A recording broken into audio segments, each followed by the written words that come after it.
And today in the workshop is a rather nice 1960s vintage Simpson multimeter. This is the Model 270, rather high spec. Well, this has got a lovely quality to it. Everything about it is really well made. I do like it. It looks to be 1960s vintage to me. It certainly smells old. Very nice. Well, it was made in Canada, in London, Ontario, and that's 12 volt Vids country. But there's no clues to the age of this thing. Unfortunately, this mirror deflector has fell down. I don't know if I can relocate it. Now, this lovely old thing's been sent in to me for calibration. Now, I'm not a NIST traceable calibration lab, but I can get it somewhere close. I guess the first easy thing to check is voltage. I'm going to start with the 2.5 volt range. Now, it's got a lot of sockets on here. I'm assuming it's these two for the most part. For the voltage source, I'm going to use this TTI power supply. And I'm going to compare the readings on this fairly modern multimeter. I think these go in here. The needle's slightly off zero. I'm just going to adjust it. There we go. We'll go for 1 volt. 1 volt looks pretty damn good to me. Only slightly behind. Let's try 2.5. No complaints there. Now we'll try the 10 volt scale. Let's see what 5 volts looks like. Also slightly behind. Let's try 10, full scale. That looks about right. Interesting. Let's see 50 volts. So it's a centre scale right there where it says 10. That should represent 10 volts. So that's pretty close. Now 25. Again, this is reading a little bit low. I would say that's about 24.3 volts. Difficult to say exactly on these scales. And now full scale at 50 volts. Well, it's bob on there. Let's try it at 250. For the higher voltages, I'm going to use this old Keithley power supply. This one goes up to 1200 volts. There we have 100.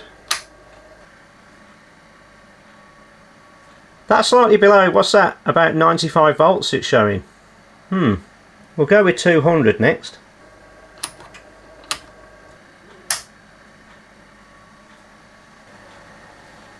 Now that's perfect. 250.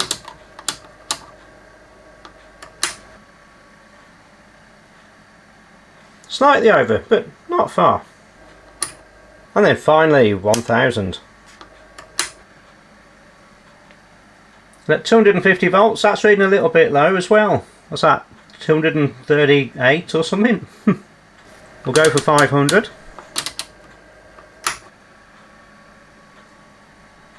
That's also under reading quite a lot. That looks to me about 475 or something. Not very good. And finally we'll try full scale with 1000 volts.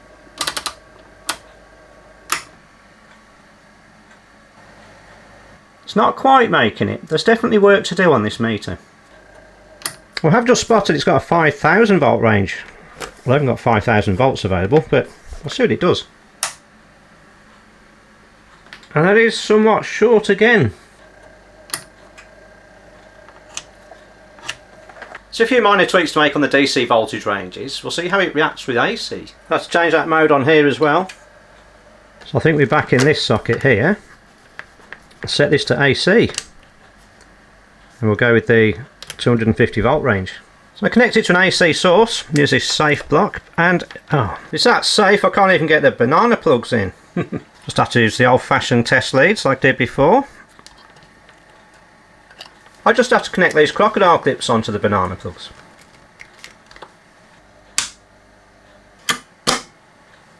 Nothing. Ooh, not even a twitch. We'll take it up to 100. Oh, there's a slight twitching. Ooh, how about 200?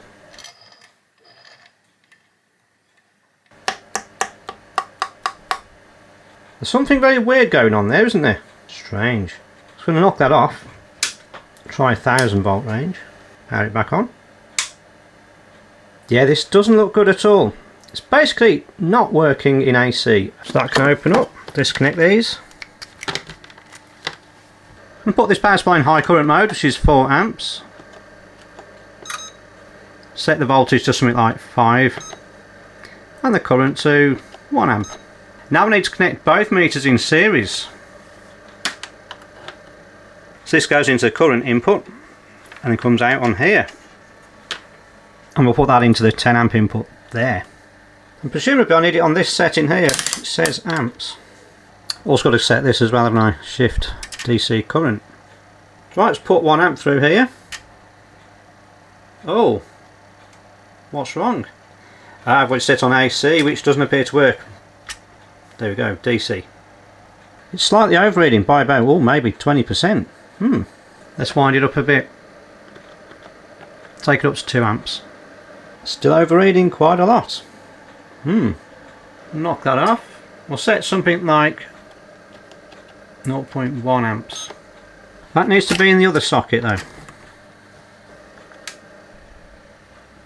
This one's slightly under. It's not far off. Now whilst that power supply is very good and it resolves down to 1 milliamp, I need to go much lower to test the 50 microamp scale. So I'm going to use this current source I built many years ago. So this current source goes from 1 microamp to 200 milliamps. And if I remember, yeah, it runs on an 18 volt supply. Yeah, left my own instructions on there. And this is one of those moments where dual power supplies come in very handy. 18 volts, probably needs a bit more current. Half an amp, say.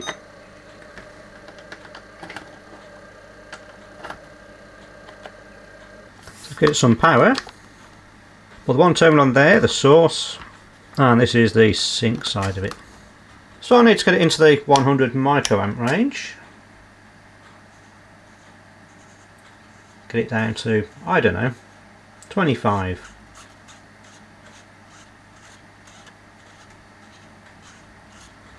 Should look at the measured side of it.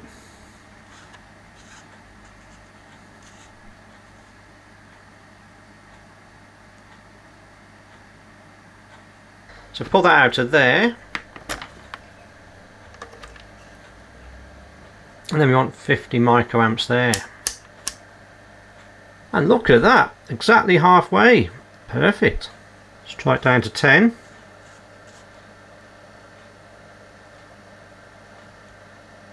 Yeah, that's pretty good. And up to, let's take it all the way, 40. Yeah, this is looking really good. And then 50 microamps there. There's nothing wrong with that scale. I'm impressed.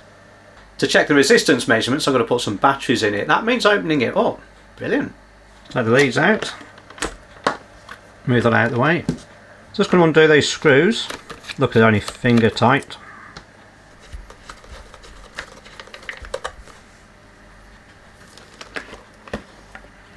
But it comes from very old leads in the back there. Look at that. Wow. Let's get the back off. There's 4 screws in there. Flat blades as well. The worst to get off. Oh, no. There's no screw in there. Oh. 3 screws then. So that just lifts off then. And check out the serial number, 107. That's got to give it some sort of pedigree really, hasn't it? And we got signs of crustiness here. Let's add some leaky batteries. Probably not a surprise with the age of it. It looks like it takes a lot of batteries. I think these are AAs. So we've got 1, 2, 3, 4 batteries there. And another one there. Oh. But these corroded terminals are actually brass, so I think these will clean up quite nicely. I'm sure I can do something with them. This is certainly a very pretty circuit board, very nicely made. And these resistors are beautiful, old Wellwyn, what nice. Some funny values there, 1.138k, 238 ohms. I'm also noticing down here this little horror show, a 15 amp fuse with wire wrapped around it. It's not uncommon to find blown fuses in multimeters because accidents happen. But I think this is clearly suffering from more things like corrosion. Look at all this copper track's been sort of attacked here by the battery acid. This capacitor's here for the AC coupling. There's an input called output.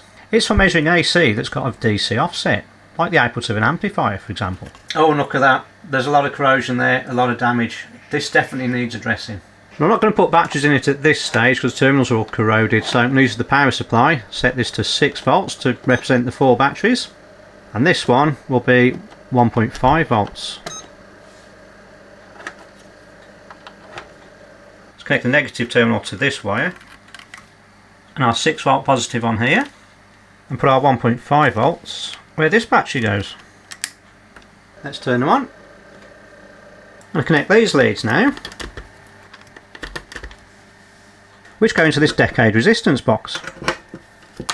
Just going to set this to 0 ohms to calibrate the meter. Just going to 0 that now. Set to 10 ohms. That's pretty good, that is. Not far off at all. 20, 30, 40, 50. Yeah, it's not far off at all on this scale. Try the times 100 scale.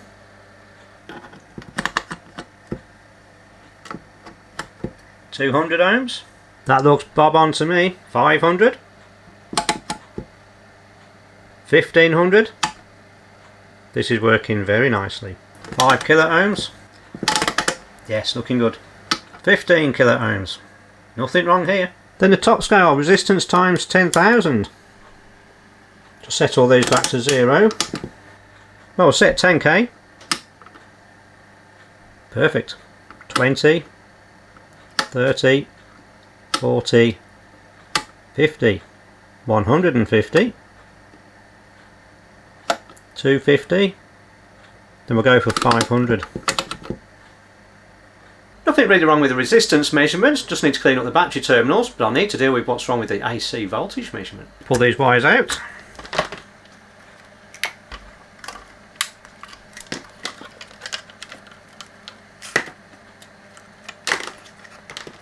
There's little grub screws in the back of these knobs, just going to undo those so I can just lift them off.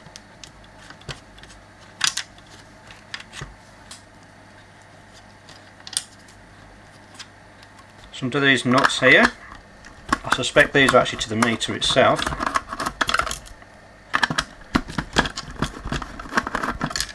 Couple little screws to take out, nice and short. Just need to mark these shafts up with their orientation. Don't want to get that mixed up. I think I'm going to have to unsolder this wire, so that's stopping it lift off. I'm getting enough heat in there. Then this green wire on here, it's my next sort of restriction. I think I can actually just pull this battery clip off. There we go. Now that should lift off.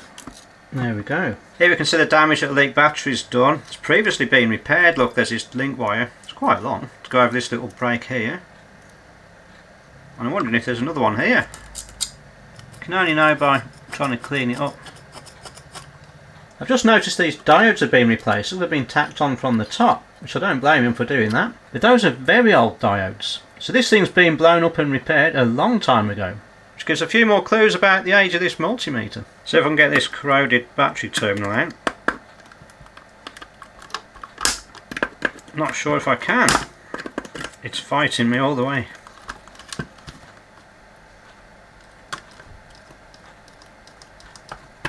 There we are. Let's look at all these salts that are deposited here.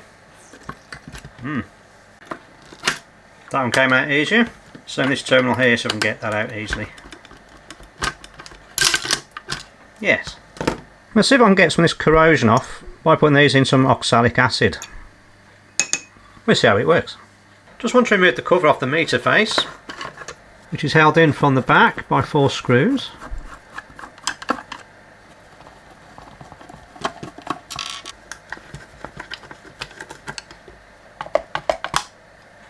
Now that's revealed the meter movements. We'll have to deal with this mirrored face that's not in the right place. So I'm going to take this out, which are these 2 screws here.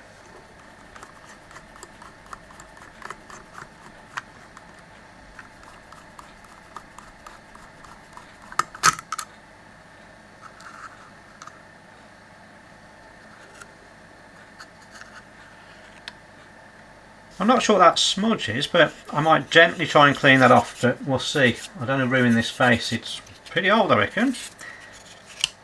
But this was originally stuck on with this sticky tape, which is barely tacky anymore. So this should just lift off. Oh, but I'll be honest. It stuck better than I thought it would be. I'm going to try some hot air on it. See if I can soften this adhesive.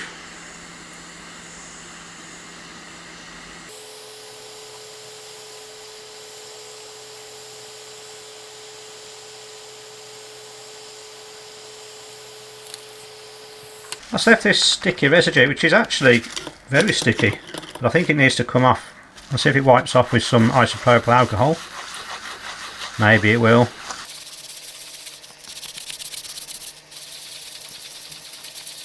I'd say that slightly softening it, not really cleaning it off very well. Actually, I've got this label remover spray. Barely works. There we go. See if that's actually moving it. Oh, that's better. Yes.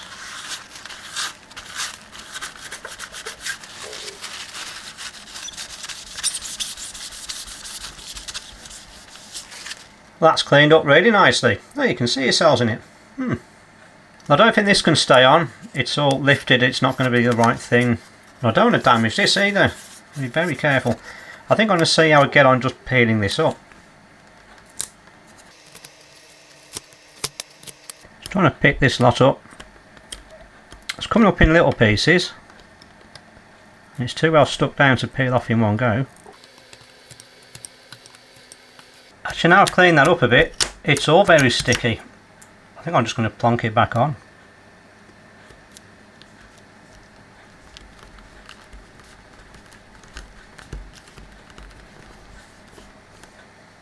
Well, that's honestly on there quite strongly, and that definitely looks a lot better.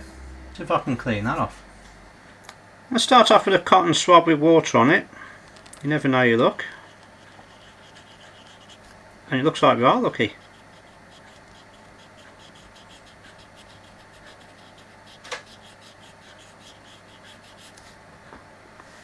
There's more of it over here now, I've spotted it.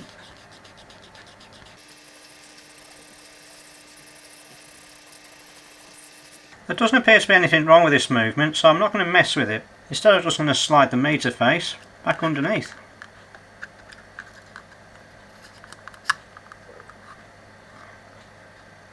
Very carefully try and line this screw up.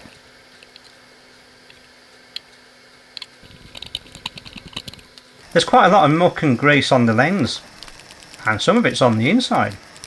I assume these are just little end stops to stop the needle sort of going too far. But they're fine. It allows full travel of the movement. So you can put the bezel back on. It's looking better already.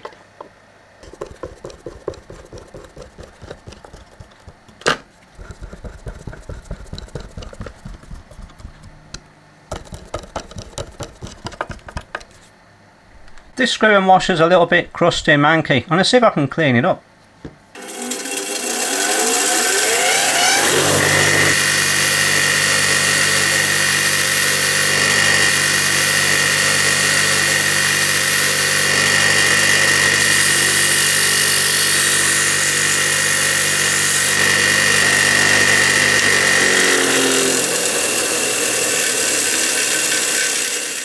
That's a bit better. You can actually see the washers separate to it now.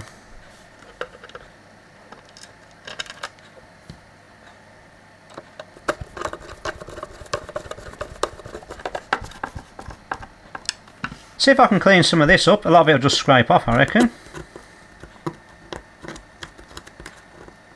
Once I've got most of it off. See what else I can do with it.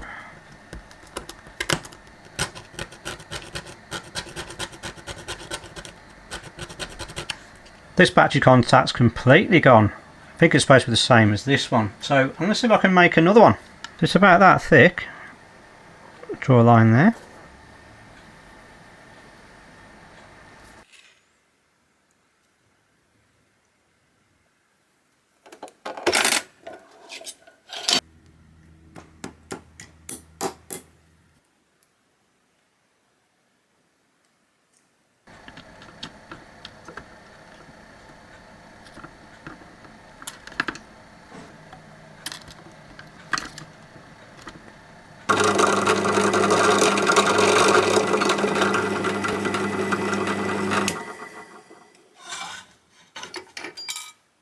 Whilst the chemicals are doing their thing, I need to deal with this corrosion on here.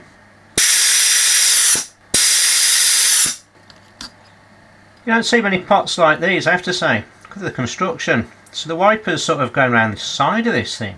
Very nice. However, I want to clean this corrosion up without ruining the carbon track. Be a good idea to measure this before I do anything to it. About 470 odd ohms. I'll start by trying to brush it off with a wire brush. Get all the loose bits off. This is actually very deep corrosion on here. I'll see if I can get it off with a bit more oxalic acid. But I don't want to get it on the inside. Definitely not. See if I can scrape some of this corrosion off the tracks. See what's left underneath them as well.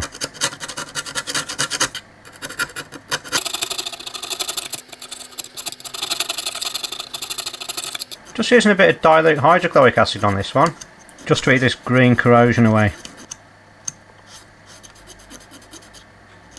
And there's more corrosion under this resistor. I think it's a resistor. So I can unsolder it from there. There we go.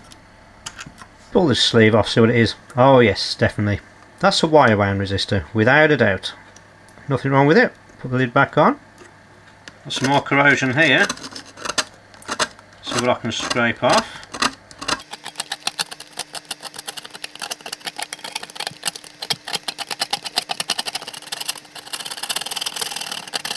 See if I can eat some of this corrosion away again.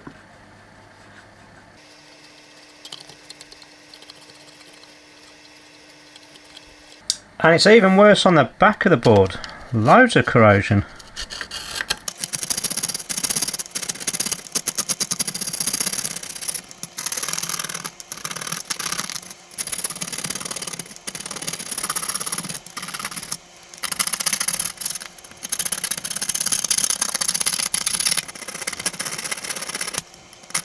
I'm going to remove this old repair. Looks a bit untidy and it's actually in my way. Again with a bit of dilute acid, clean off all this old corrosion.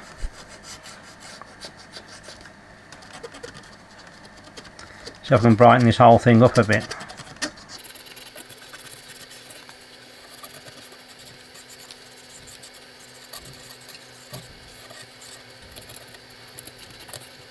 See if I can remove this corroded dead solder, because it goes quite hard.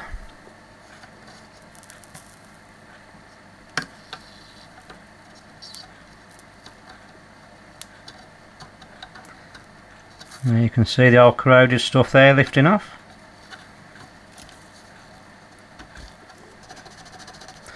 It's just letting the flux really do its work on there, get some heat into it. And hopefully clean up this copper.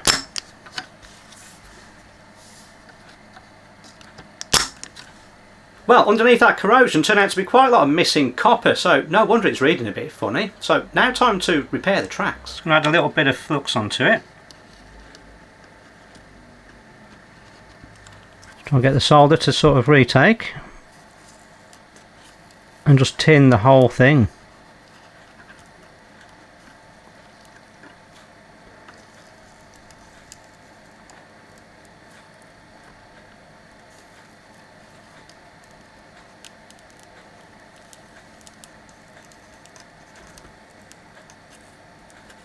I'm going to take a piece of tin copper wire, just put it over where it should sit, where the gap is. Same on this side.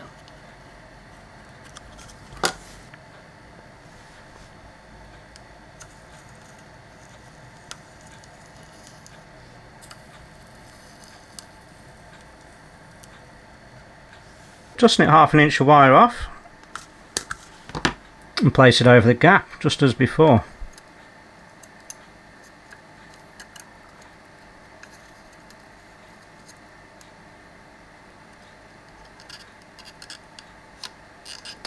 Try and make it straight, Mark. Put the sleeve back over this resistor. I'm not sure when I knocked it off, but I clearly did. I've just noticed the other end of that resistor. The solder's all crunchy on there as well. We know the drill. Get some heat into it. Plenty of flux. And the crusty bits should break off. There we are. Put this resistor back in. Solder it up.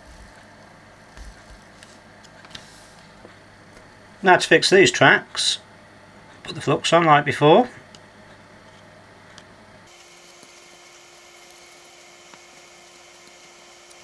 Then put the fresh solder on. Tin the whole thing.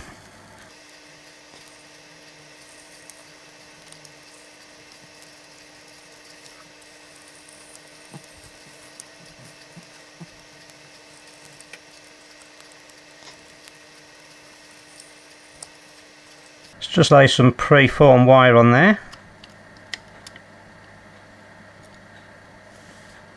Tack it down over here. And just fill it in as we go.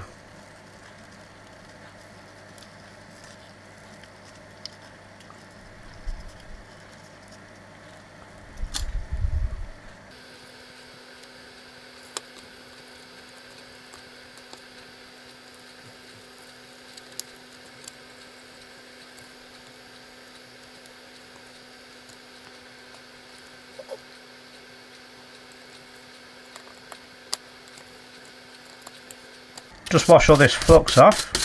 Not that it's a problem, it's just very sticky and messy.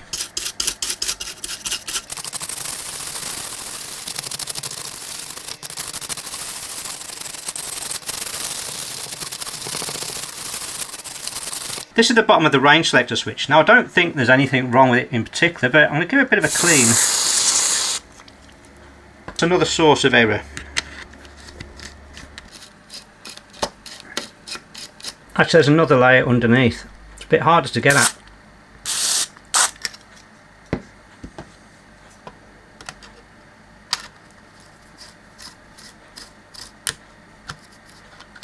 Same story on the top.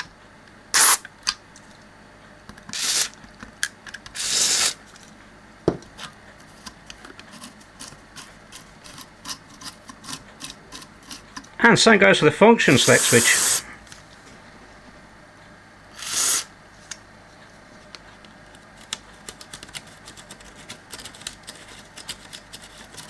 And now it's time to replate the battery connections. So I've got the two new ones I made, and the old ones have been cleaned up as best as I can and degreased.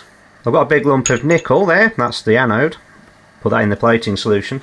On a plate with about 2.4 volts, 70 milliamps. Just thread this piece of wire through that hole, so I can just dangle it in the solution. And the negative lead is connected to the part I'm plating.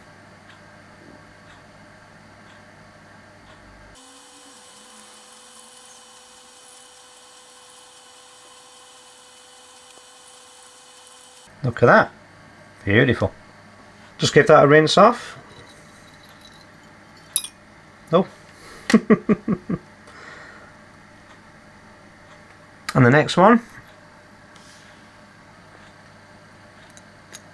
Just going to slightly agitate this.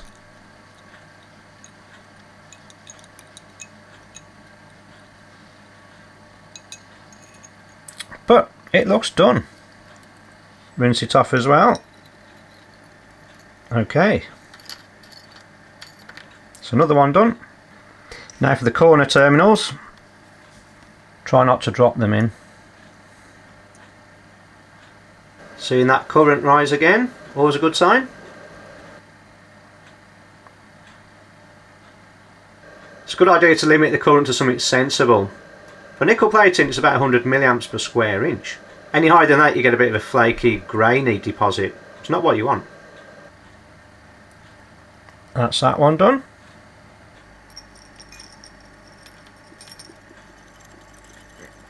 And now the last part.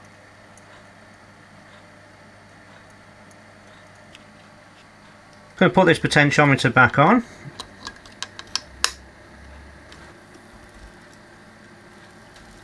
Requires quite a lot of solder, this.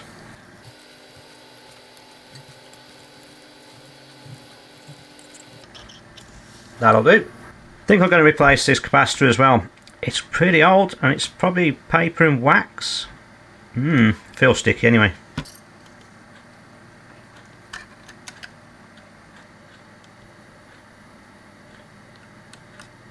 I'm going to fit this instead, same value and comparable physical size, so should be good. And still the insulation off these leads though.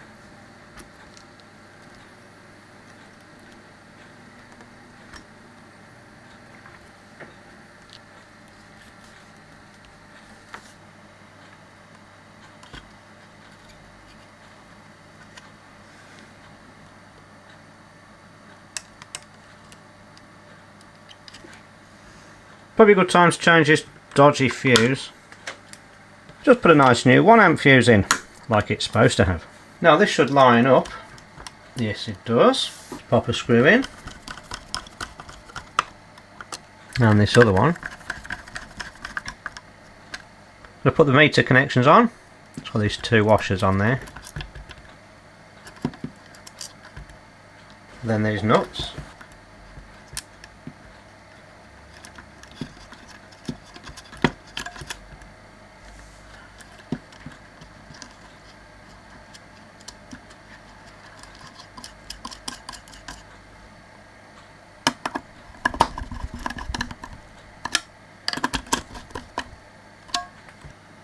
We'll heat up the input terminal again.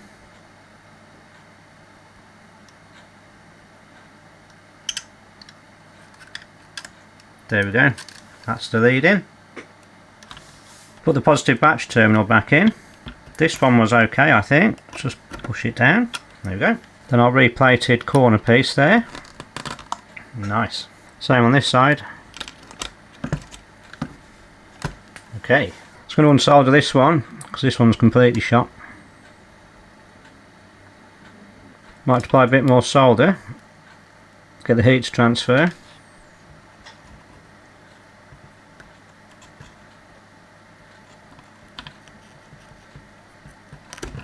There we go. Put the new battery terminal in, homemade. Pop the black wire in the hole. Just add a bit of solder. And finally this one here. Just got to get both these green wires in. There's one.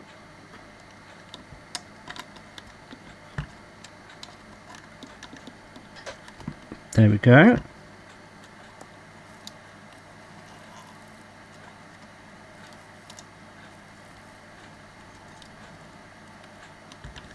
Just going to screw the knobs back on. Hopefully they're in the right position. Range selector should be set on 500 milliamps. And the ohm 0 knob doesn't have any point on it, so it doesn't matter which way it goes.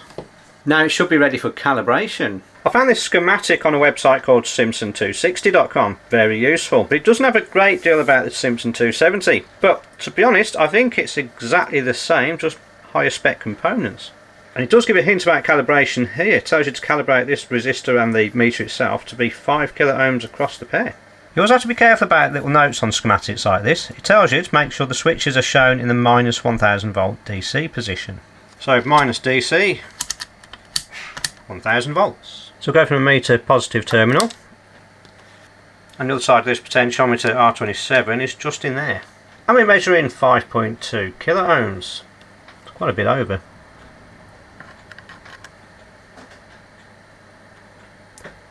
We'll wind that up down. Oh.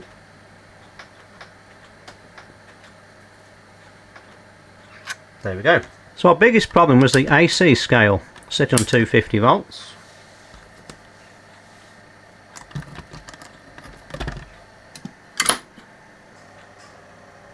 Well, that's supposed to be nearly 100 volts.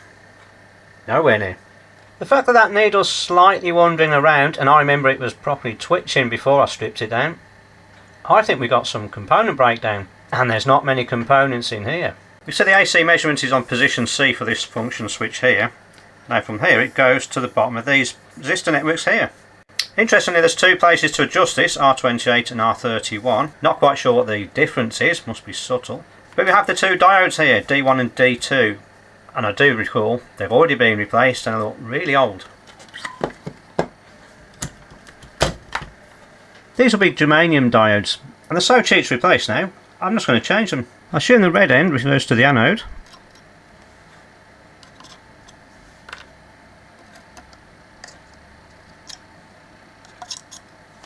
I'm just going to put very standard 1N4007s in.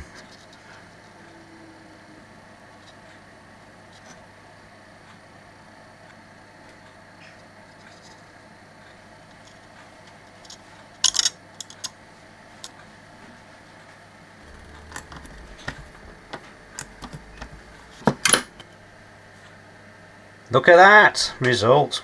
So at least one of those diodes was bad. I'll just turn it up to 200.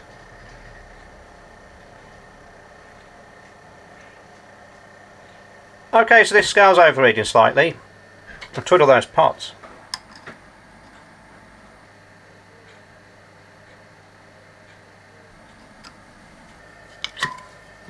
There's another adjustment to make here for the 10 amp scale. And if you can just make out there's this piece of wire going from the 10 amp positive to negative scale, and just attached to it is this little nut, and you slide this along there to calibrate it. So I'll set this into the 10 amp scale. One lead in there, one in there.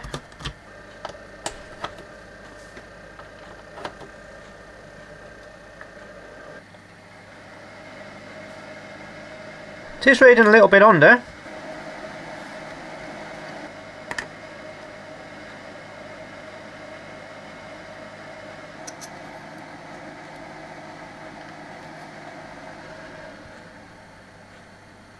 Just going to do a quick test of each range. Start with 2.5 volt range. I've got this set at 2 volts and that's perfect. 10 volt range, very close. We'll wind it up to 5 volts. There we go, pretty close. 8 volts, yeah, that's good. Then a 50 volt range, stick it on to 10 volts. Nice.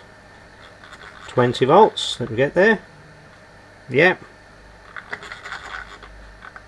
30 volts. A little bit off, but not really adjustable, I'm afraid. This is as good as it gets. 40 volts.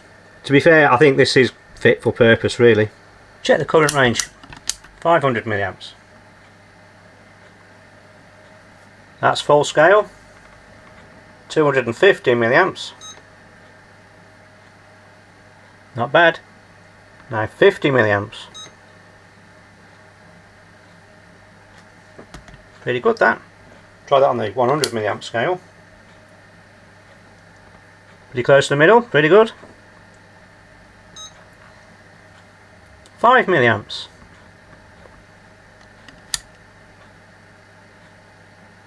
Okay. Now to check out the battery connections.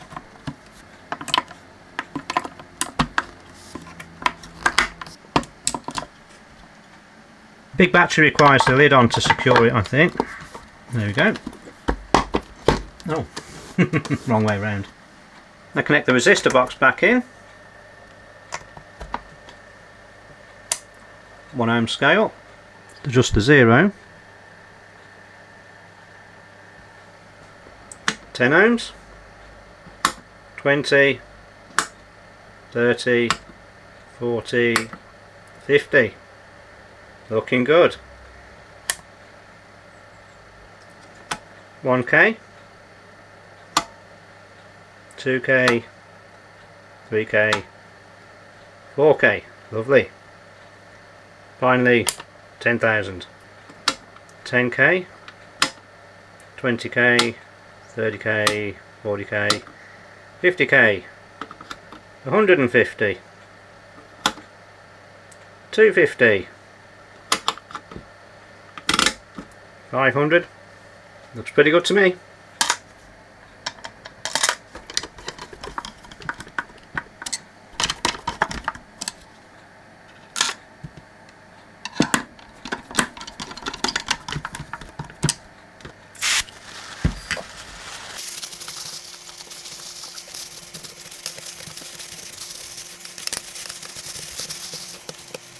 Put it back in its case.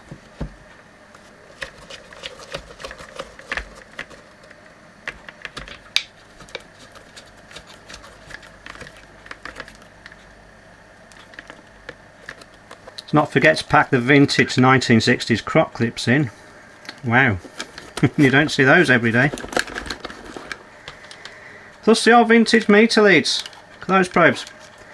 I've never seen them so small and stubby.